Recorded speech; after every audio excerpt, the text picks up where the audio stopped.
I'm honored to have been asked to spend the King holiday with you here at Wittenberg. And I know that everybody worked very hard to make the visit possible, because I'm always working hard to bring people to my campus, so I know what it takes. Thank you. And I can't imagine a better way to spend the holiday than in a community that is new to me, coming together to talk and think and look forward. That seems very much in keeping with King's legacy, to move outside of our comfort zones and our known communities to try to have conversations with others.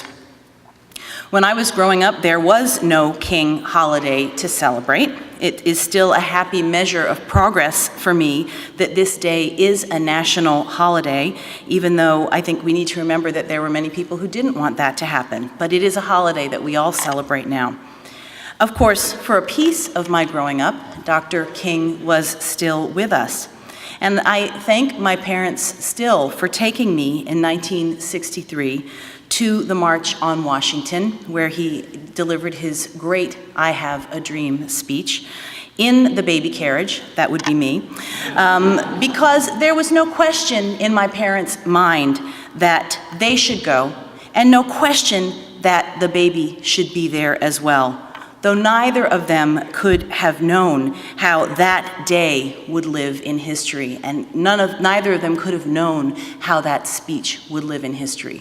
But when I've asked them about that, they said, everybody we knew who could find any way to go went. You knew you had to go. And in remembering that march, there are two very important things that my parents tell me.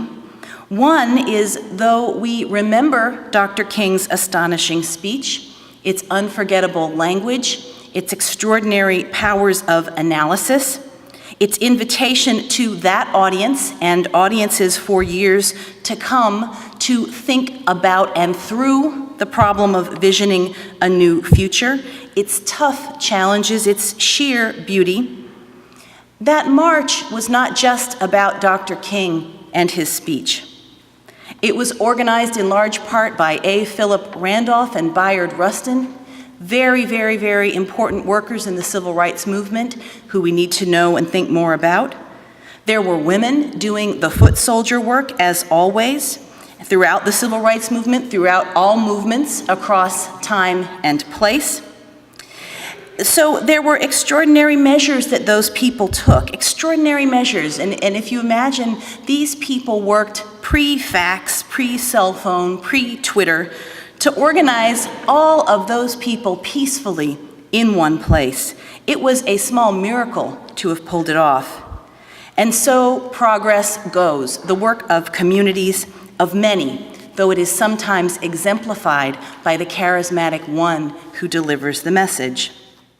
Dr. King spoke of love as an ethic, the necessary guiding force in our lives, and I feel that is more important as each day goes by. Yes, we know what love is on one level. I love you, you love me, we love our children, we feel it in our hearts. Love feels good. But what about the much harder kind of love that also guides us and spurs us to difficult action? What about the love that makes us say, I think you are wrong and this is why? I think you are hurting yourself and I want to help you stop. What about the love of country that made a Martin Luther King say to the highest powers in the land, you are wrong. You are denying us justice. We have not cashed our check. We demand it. That love of country would make someone protest against wars which take the precious lives of our young people and the young people in other countries, and takes resources which we need to help people recover from disasters like Hurricane Katrina and now the terrible, terrible disaster that we help with in Haiti. It is love which makes us say, we can do better, we expect better, we deserve better, we will struggle until we have better. It is love for our communities that makes us hold each other to high standards and ask and expect the best of each other. Love for ourselves that makes us honor our temples, the only ones we are fully responsible for, our bodies, and treat them well so that they can be strong and resilient, and so that we can be, and I say this to the young people, the students gathered today, clear thinking, purposeful, and joyous. He said, we will not build a peaceful world by following a negative path. It is not enough to say we must not wage war. It is necessary to love peace and sacrifice for it. We must concentrate not merely on the negative expulsion of war, but on the positive affirmation of peace. What if the mightiest word is love? Love beyond marital, filial, national. Love that casts a widening pool of light. Love with no need to preempt grievance.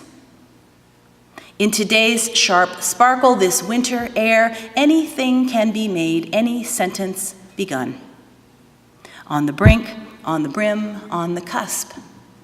Praise song for walking forward in that light. So thank you very much for your attention today. Thank you.